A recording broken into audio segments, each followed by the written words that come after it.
welcome to another episode of Piecing It Together, the podcast where we take a look at a new movie and try to figure out what movies inspired it. And today on the show, we are live from downtown cinemas to talk about Mickey 17, the new, long-delayed Bong Joon-ho film, his first since winning the Oscar for Parasite a few years back. And I've been looking forward to this movie for a long time, and we had a great time talking about it over there at downtown cinemas with David Quinones, Guillermo Barahona, and Samantha Soriano. We had a great show, and I'm happy to share that with you today. Before we get to the show, though, I do want to remind you, as always, to make sure you are subscribed to Piecing It Together wherever you listen to podcasts. You can follow us on social media at PiecingPod, and don't forget to join our Facebook group, Popcorn and Puzzle Pieces, where we continue the conversation about all the movies we talk about here on the show. And with that said, let's get into this conversation about Mickey 17. All right, so I'm David Rosen, the host of the Piecing It Together podcast. We're going to talk about the movie we just watched, but before we get into it, I want to introduce my panel here. First of all the way from Miami, Florida, David Quinones. How's it going, Q? Hey, I'm doing good. I was very disappointed in Dave, and I want to shame him right now in front Immediately, of right off the bat. Because I know we've got a room full of people who know movies and know filmmakers. Does anybody know what this t-shirt is a reference to? I can't see your shirt. It says... Read it to us. It says... Fix your heart or die. Anybody know what this is a reference to? Nobody? This was a line spoken by David Lynch in the last season yes. of Twin Peaks when he was telling David Duchovny's character, who had recently transitioned, I stuck up for you in front of all those FBI agents that gave you shit, and I told them, what? Fix your hearts or die. Literally, the most recent Piecing It Together episode is a David Lynch special, and I still didn't catch that. So, very supremely embarrassing. Yeah, you're absolutely. That's what I would expect. You being on the panel. Tell everybody who you are and what you do, Q. Oh, my name is David Quinones. I am the owner of All Points West, which is the podcast network that is lucky enough to have Piecing It Together on. Dave and I have been best friends since freshman year of college in 1990. We've done all types of creative projects together over the years. Right on. Samantha Soriano back on the show. Introduce yourself to everybody. Hello. I'm Samantha Soriano, a little bit of a jack of all trades. I'd like to say that I'm more of a film theorist, film critic, because I love movies, but I do a little bit behind the scenes. Just a fan and lover of movies, I would say. Absolutely, and happy to have you back. Guillermo Barahona back on the show as well. Thanks for having me back. Oh my gosh. Absolutely. Always fun having you on the show. Tell everybody about what you do. For sure. To those that don't know me, my name is Guillermo. I'm a local filmmaker, producer. I've done film and, of course, live shows. So it's always good to be on one right now. So absolutely. So getting into Mickey 17, I feel like this movie's been coming forever. It just seems, I remember it was my most anticipated movie of 2023, and then it just never happened, and 2024 was on my list, and now we're finally here, and so very excited to get to finally see it and then to get to talk about it today. This is going to be a really fun one to get into. There's going to be a lot of interesting things. This movie somehow is even weirder than I was expecting, and just wild. But that is what to expect from Bong Joon-ho. So, I mean, it kind of makes sense right off the bat. But so what we do here on Piecing It Together is we talk about a movie through the lens of what movies might have inspired it. And we call those movies puzzle pieces. And I like to just kick off these live shows by just jumping right into my first puzzle piece, and then we'll get into all kinds of things about the movie as we're going through everybody's puzzle pieces here. But the first thing that I thought of with this movie, another big swing of a movie from a celebrated director, but going really, really out there. And this other one did not quite work as well as I think Mickey 17 did. But Downsizing from Alexander Payne. I don't know if you guys remember this, but it starred Matt Damon, and it's a future where America is running out of resources, and so this weird sci-fi idea is to shrink everybody down so they'll use less resources.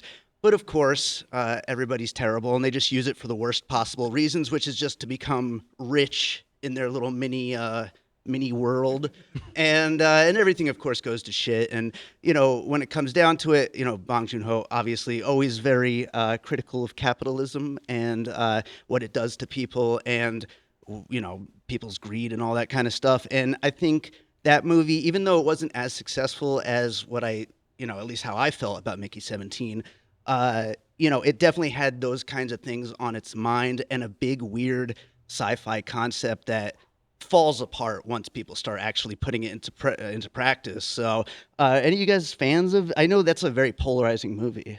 No, I know which film you're speaking about, but I haven't seen it. Haven't But I seen that do one? know which one you're talking about. yeah, I not. think I haven't that- seen it. I'm sorry. Yeah, I think that's the fine. challenge that movie faced. I don't remember if there was there was a story about like production stuff going on with that, and it kind of I think it was mismarketed. Yeah. Where it was marketed as sort of funny schlock, Sure. but it was a little deeper and darker in a more absurdist kind of way. Like just I see the through lines that you're talking about, because it absolutely, if you only remember that movie from the trailers, you might be thinking Dave's crazy, but it actually, the movie itself was pretty on point. Yeah, and it was totally absurd and It was weird, good. and It was fine. Yeah, It was a good movie. it was okay, but it was definitely marketed as this big wacky comedy with Matt Damon, who was just on fire at the moment when it came out, and I'm really wondering. Was that like a year after The Martian or something? I was right around that time, but I'm not sure Yeah, exactly. so he had a But lot of heat. yeah, I'm wondering how this movie is going to be received, Mickey 17, because everybody loved Parasite, but this is more out there. It's very weird, and I don't know that it's going to necessarily be for everybody. So I think in a way it might have a similarly mixed reaction. But we're recording this right when it opens, so we will see about that. But Q, let's go to your first puzzle piece. Well, if you're going to be with a big thematic one, I'm going to do my big thematic one right now too, and that would be 2017's The Death of Stalin, which was written and directed, I believe, by Armando Iannucci. Yeah. Most famously of West Wing, but I'm sorry, not West Wing. Imagine Armando Iannucci's West Wing. That would be fun. I should have said, but yeah, I think for anybody that recognized the sort of the quick patter and the fast callbacks and the dialogue and the way that it was constructed and the sort of way that they weave hyper competence in absolute incompetence, particularly from leaders, particularly from people who you look to and should be in charge and should be smart enough to, like you and I were joking during the movie about the head scientist character for whom the gas was named after, Sure. and how he was consistently just always wrong. He didn't know anything. He didn't Yeah. know anything. And Death of Stalin was, I thought, a wonderfully hilarious movie that I've revisited a couple of times. And just that idea that the people who are, supposedly your betters or higher up on the caste system, they don't know shit. They don't know anything any more than you do. And yeah, maybe Mickey's a dumbass, but guess what? So was the Mark Ruffalo, Elon Musk stand-in. Yeah, So absolutely. And Parasite came out as the year before the pandemic and COVID and all that stuff, and we have seen that nobody knows anything about anything, and the higher ups. So clearly, I think that was probably on Bong's mind making this movie, just how lost everybody in charge is. So yeah, Death of Stalin's a really great pull there. Samantha, let's go to one from you. Well, I guess like how they say, this right now, this film feels very dystopian, feels more like reality, really, Yeah. than a film. But keeping it in a family affair, I would say my first piece is Dead Ringers by David Cronenberg, just because I feel like the same acting that Jeremy Irons had, I would say, is the same knockout performance that Robert Pattinson had, when you can kind of differentiate Mickey 17, Mickey 18, just from like, you got the strong, outgoing type, and then the silent, kind type. So I would say Dead Ringers for sure, even though I know Cronenberg's material is a bit more sinister, a little bit more on the evil sci-fi, mad scientist kind of thing. But that's definitely one of my pieces for this. I love it. Director Bong loves Cronenberg. He said that before. I've read about that. I believe that 100% with any of his movies. It seems like a big influence. And yeah, I also love all of the sci-fi of this and everything, and the the grossness of the way that how his body is just falling out of the cloning machine at points, stuff like that. I think Cronenberg would appreciate that. And yeah, to the performance, like you said, I mean, the two slightly different versions of the character. And I almost would have liked more versions. That would have been fun. I think that's definitely one of my favorite parts of the film. There's so much to choose from, but just keep, like you said, I definitely wish they would have expanded more on like maybe different Mickeys, but I like that from Robert Pattinson's acting, I would say. Absolutely. Guillermo, let's go to one from you. I was thinking at first The Prestige by Chris Nolan, Okay. because they explored a bit more. They give us more of the science on like the cloning and like how it works. And I feel like we see that, right? We barely get it explained in The Prestige. That is the Tesla machine that Nikola Tesla machine that multiplies, the character, and then it all goes to shit at the end of the movie. And here, it's more explained, it's more differentiated, like you were mentioning, right? That every Mickey has a different personality. It's not just like carbon copy of the same person because everybody's different. So I feel like it's a foundation, right? And I feel like that's where this movie takes it to the next level. Like, here we are explaining it, and this is how it works. Yeah, there's a lot of moving parts to all this, and it has to all be pulled off in a big, huge way, or else it all kind of doesn't work at all. Because with this kind of movie, you kind of have to make it all work, or else it just falls completely apart. But it absolutely works really well because of everything coming together. So yeah, and The Prestige really pulls off everything, but Nolan usually does. So yeah, I will go. I'm going to go to the entire Alien series. It feels like the Weyland-Yutani Corporation would love to do this to people. They just get so excited watching this movie and coming up with new ideas. And then This crew was so much more competent than the Prometheus crew. Though. Come on. Yes. These guys were way more competent. yeah. Well, I mean, the one did kind of go right up to that hole in the ice cave, but yeah, and the idea of the memories of the Robert Pattinson character, Mickey, being on that hard drive and being re-added to each new clone.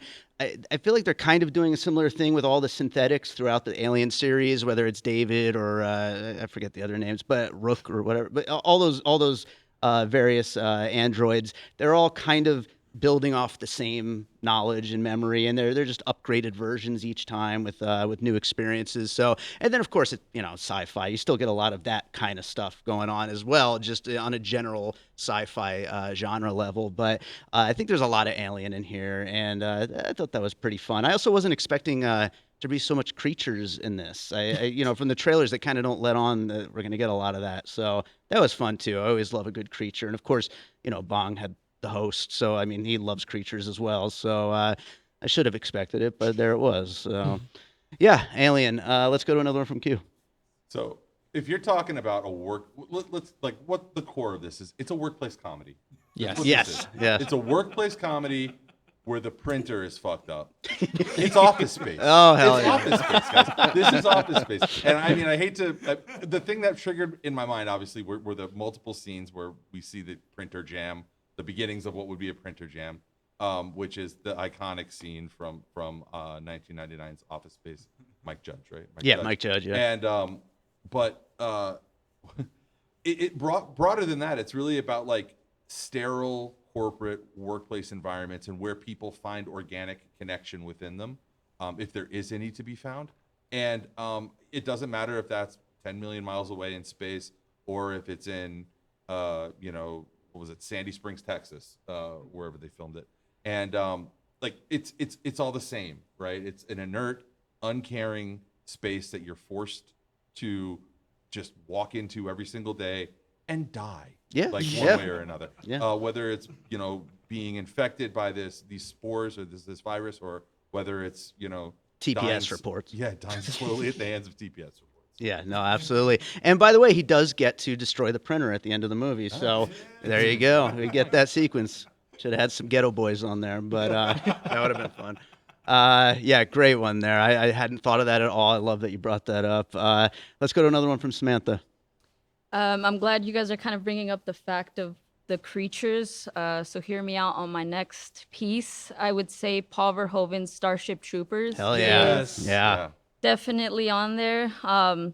Just because, like, kind of like you're saying in the trailers, you're thinking, oh, okay, this is just going to be kind of like maybe a cloning movie. But then you see all these like interactive, I don't know, bugs, I guess. And that's, I guess, at the time in the 90s, everybody was like, that's a horrible concept. That's a horrible idea of making a space or, adventurous film of space creatures, bugs. Sure. So I definitely think that's to me at least, that was a big inspo for the film. trying to communicate with like different life and just the craziness and the Paul Verhoeven, I think, in my opinion, is just very dramatic, very campy. Yeah. So I think that made this modern version of this Mickey 17 film adding bugs just a lot better, I guess. It made it better. Yeah, and he always has on his mind just how stupid the government and all bureaucracy is. And so, I mean, that fits in really well with what this movie is all about and what Bong, in general, like his entire mission statement with all of his movies is all about. So I think that that's a really great one. And Starship Troopers just rules, by the way. It's so much fun. It gets a lot of hate. I just think it's an underrated gem, in my opinion. So. Absolutely. I still like to walk up to Dave and just put my hand on him and be like, "It's afraid! It's afraid!" I usually am very afraid, actually. It's last nighty stuff. Oh, Guillermo, let's go to another one from you. oh my gosh. I just blanked out on this one, but we'll come back to this one. But I was thinking in techniques, I was thinking Multiplicity at first with Sure. Michael Keaton back in '96. That how they managed to fit in, main character. The techniques at the time, right? Like they were different back in the '90s compared to what we can do now. That we can do. I completely forgot the composite shots, right? That we can include different people. We can bring in the same person, right? Or try to do a close-looking stand-in. Yeah. So I was thinking of that one for like the technique. I love like all kinds of doppelganger type movies and Right. like anything like that. And like it's I don't know, it's always just such a fun, rich way to get into just all kinds of wacky stuff. And with someone like Robert Pattinson or somebody like Michael Keaton or just anybody, like it's just so much fun to see them get multiplied and what that could actually, turn into. And so yeah, no, that's a really fun one to include here. I like that a lot. I'll go for one more. We're gonna do one more round here, and then we'll get into some maybe some audience participation. This one's a bit of a stretch, and also it came out during that delay of when this movie was already being made, but then obviously it went through a lot of development problems to like get to us. So maybe it's a little too late to be an actual influence, but I also wanted to give it a shout out because I love this movie. It's called Problemista. And it's a really fun movie from Julio Torres, his directorial debut as a feature filmmaker, and he stars in it as well. Tilda Swinton's in there as well.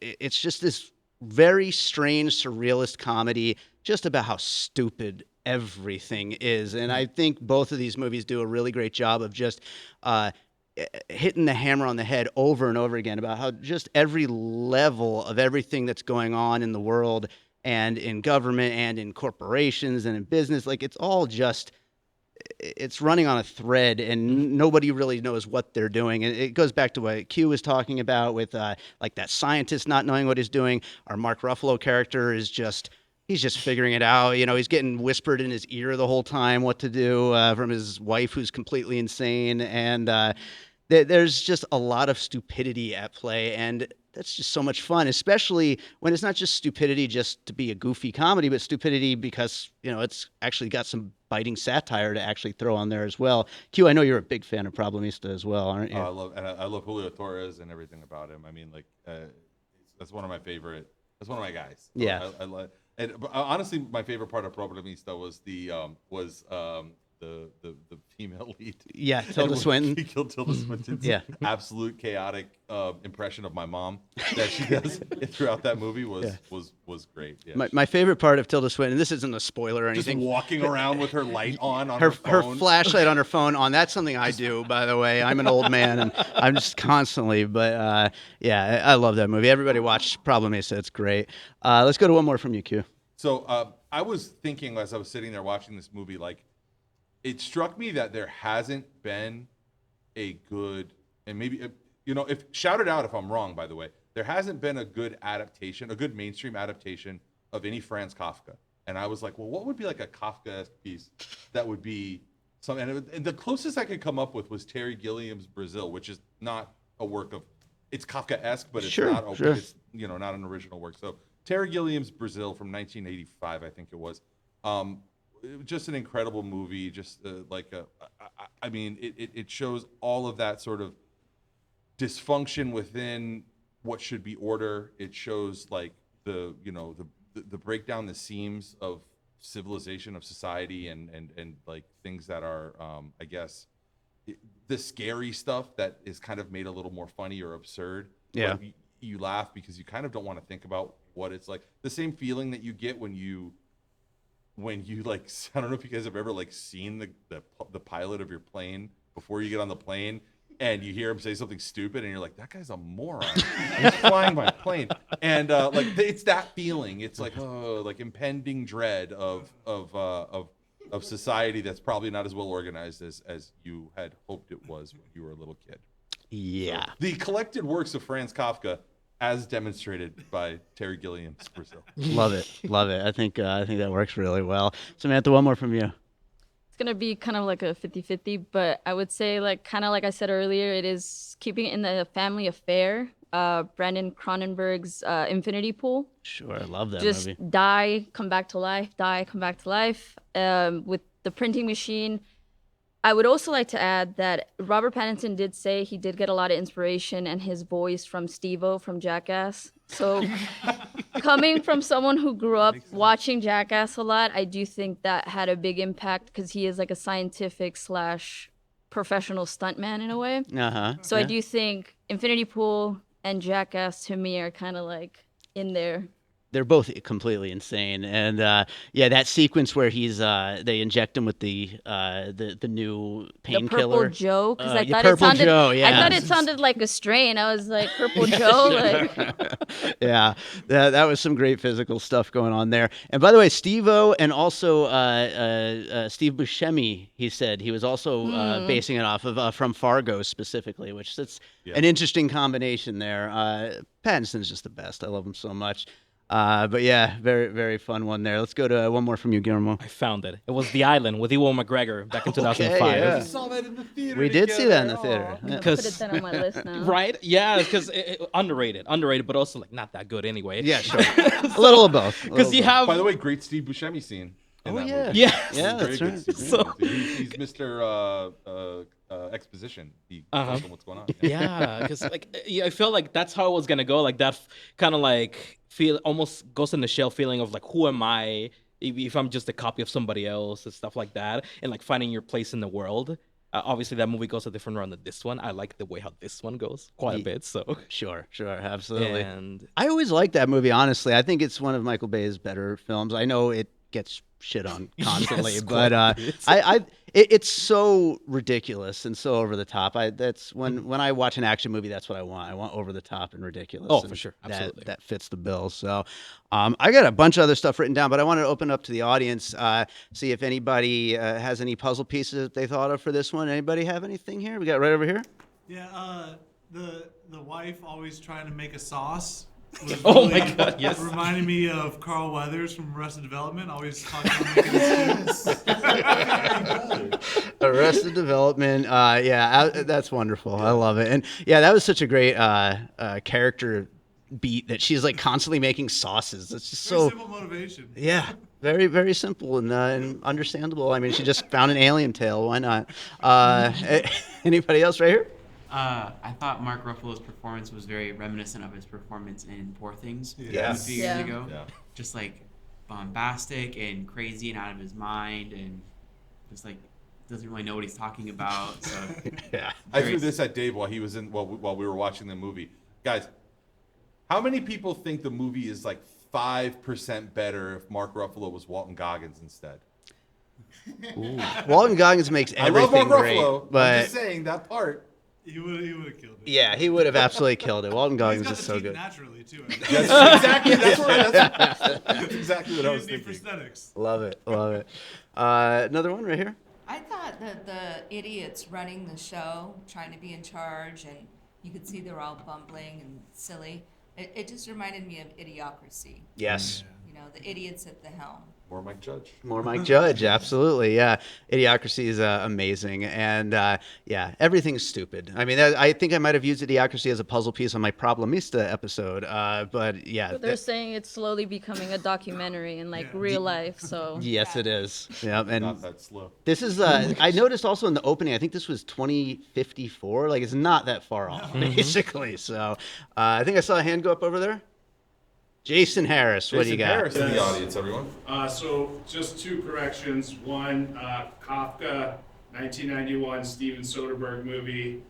about Kafka and the insanity, so that would be the Kafka recommendation. Oh, okay. Second correction, the island stinks. But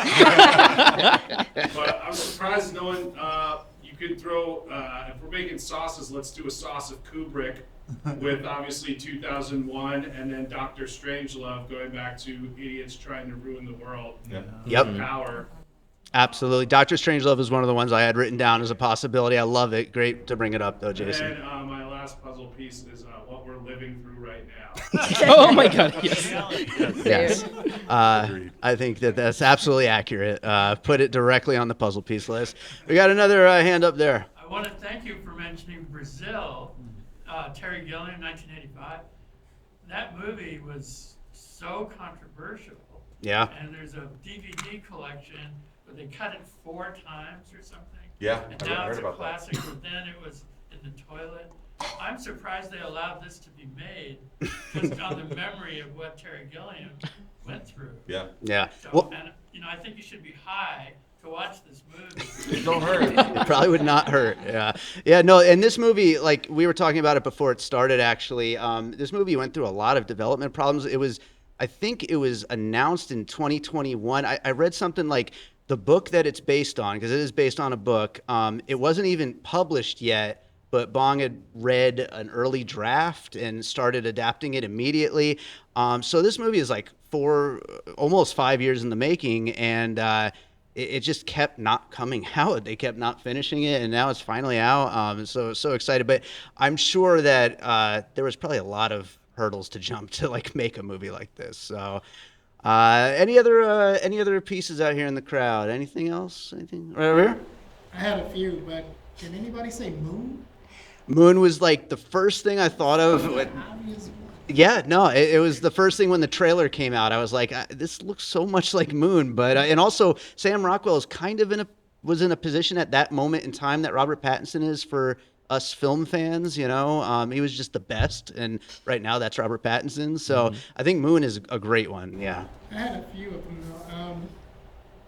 Speaking of being high life with Robert Pattinson.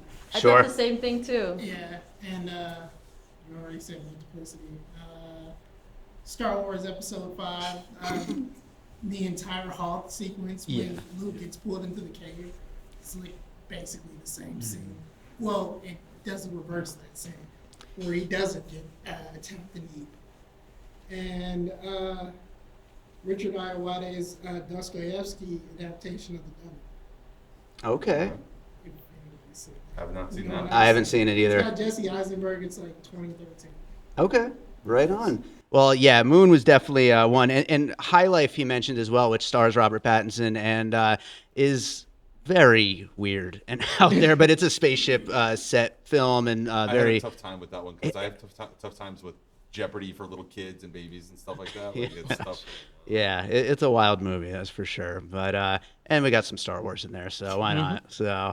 Anything else before we get into some closing thoughts over here? Anybody Guys, else? can we give a round of applause for Dave because wait, here's the reason why. He didn't mention Tom Cruise's Live, Die, Repeat. And on that my feels like list. it should have been, and I'm so glad that he exercised his self-restraint to not do it. Guys, round of applause for Dave. Yeah, I mean, we could have said Parasite as well. There's so much of Parasite in this as well. Yeah, there is. Thank you guys. Yeah, it was on my list though. So let's get into some closing thoughts then. Q, anything else you want to mention about this movie before we wrap up? I had said this to you, and I said it to a couple of other people too, but I'm really glad that this was a movie that people are going to go to a movie theater and watch sitting in their seats, and that it's not 8 parts on Netflix. It's not a direct to Apple TV movie. It's not something that, you know, is just a line item on some budget in Warner Brothers somewhere. It's something that is organic and is real. And like, I hate to be the like movies are back guy, but like movies are back. That's great. So Yeah. like that, and I really enjoyed it. Right on, absolutely. How about you, Samantha? I hate to do this to Robert Pattinson because I know he hates talking about this movie, but coming from like a diehard Twilight franchise fan, I would say it's like such a pleasure to see him and his acting grow and seeing him go from that to this. Yeah. And it's also cool to know that he's played 3 different types of immortals in different films, which would be Twilight, this movie, and Tenet. So yeah. Sure. Um. Are you Team Jacob or Team Edward? Oh, him. It's okay. yeah. Yeah. Team Edward too. But to close my thoughts, just as always, want to give David a thanks because he brings people to the movies, talk about movies, and that's gotta give him a thanks for that. Absolutely. Thank you so much. And hopefully people are going out to see this movie because by all accounts it was very expensive. But it's Bong Joon-ho and it's Robert Pattinson. Why wouldn't you want to go see this movie? So Guillermo, any closing thoughts? Yeah, I would say go watch this movie because I love that. I saw Parasite finally over the weekend before coming to this, and I was like, great.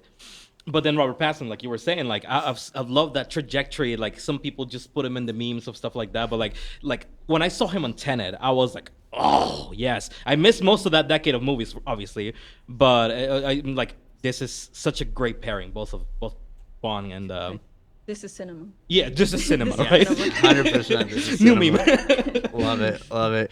Yeah, no, and I just wanted to say, speaking of Robert Pattinson, as much as the Batman was very, very good, we kind of got him robbed from weird indie kind of movies like this over the last few years because that's kind of what he was stuck in. And so I'm just happy to finally have another weird Robert Pattinson movie. I mean, we had Good Time on my shirt here. I mentioned High Life, The Rover, some just incredible performances from him before he got cast as the Batman. So hopefully he'll be able to split his time a little better now going forward because we all want the Batman too, but also I'd much rather have more of this stuff. So that's what I'll close out with there. So by the way, Nephilim is the cold frozen world at the bottom of the Tree of Life, Yggdrasil, which you've seen in Thor movies. the big tree in the Thor movies. That's a big word. And that is the planet that is inhabited by Hela.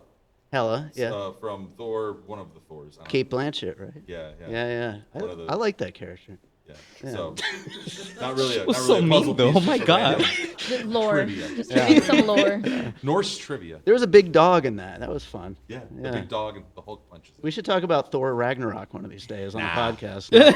All right. Okay. Let's get into some plugs. Q, what do you want to plug? I have a podcast that's called Why Are We Like This? I don't know how many of you are into podcasts that go deep on the dysfunctional political realities of the state of Florida, but that's my podcast. Why Are We Like This? If you like to subscribe to that. Absolutely. Samantha, how about you? If you guys want to check out my film page, Film School Textbook on Instagram, TikTok, anywhere you can find platforms. And if you want to check out my letterbox, I like to follow people back. I like to see people's reviews, people's criticism on movies. So at Sam Based on Letterbox and Film School Textbook. Awesome. Guillermo, how about you? Yes, follow me on social medias, Gil Barahona on Instagram, GILLBARAHONA. We've got a couple of the movies going on the circuit right now. So we've got the one that I helped produce with Rose Donahue, Frosting, which is going to be doing its Arizona premiere on the 28th of March at the Phoenix Film Festival. So that we're going to be right there. So yeah, the festival tour continues for the films. And as always, we thank the teams for making all of those movies happen. So. Absolutely. That's all awesome, guys. Also, I want to mention, I just found out before we started, we'll be back here for Death of a Unicorn next month. Or actually, it's this month. It's the end of this month, the last weekend of this month. We'll be announcing that very soon. Also, we'll be back at Maya Cinemas for a couple other movies coming up. So keep an eye out at Piecing Pod on all the socials for that. And everybody, thank you so much for being here tonight.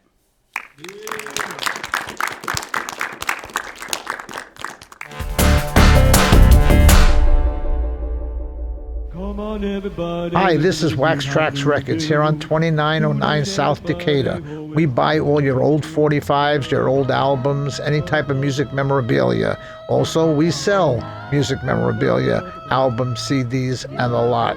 Come on down to Wax Trax, 2909 South Decatur, or give me a call at 702-362-4300. Thank you very much.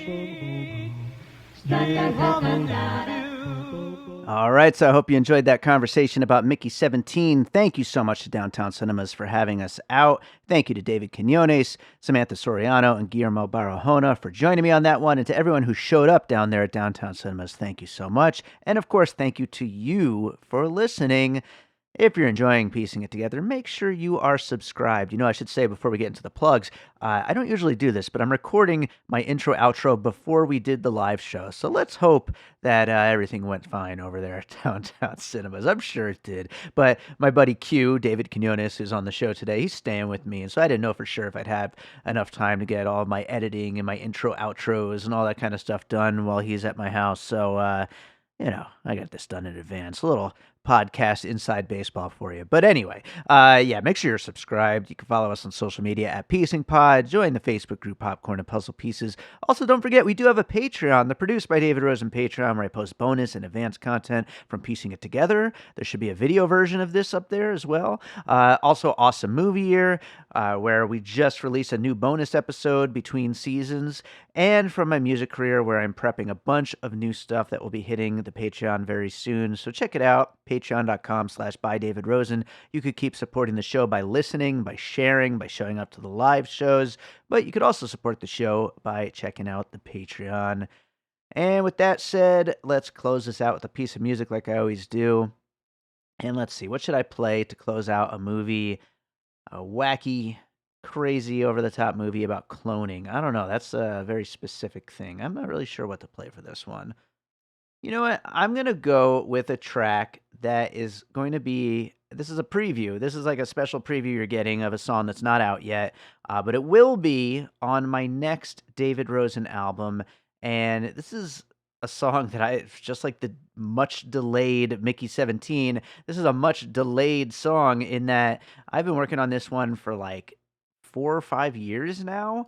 I've talked about this before, but the next album is called And Other Unexplained Phenomena, and it was originally supposed to come out after A Different Kind of Dream, and then the pandemic happened. I ended up putting out a self-titled album. Then it was going to be next after that, and I was still working on all the songs, but eventually I ended up with more content, and then eventually I ended up with missing pieces, and all the while, there's all these songs that make up this very specific kind of a concept album And Other Unexplained Phenomena, where everything is dark and weird and creepy and strange, and I love this album so much, and these songs are all sitting roughly between 60 and 100% done. In Circles is one that is 100% done. There's actually a music video for it, which you'll get to see at some point. But yeah, that's what I'm going to play. In Circles from the next album And Other Unexplained Phenomena. This is an early preview that you're getting to hear here. So I hope you enjoy it. We'll be back with more piecing it together real soon.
All Points West production, produced by David Rosen in Las Vegas.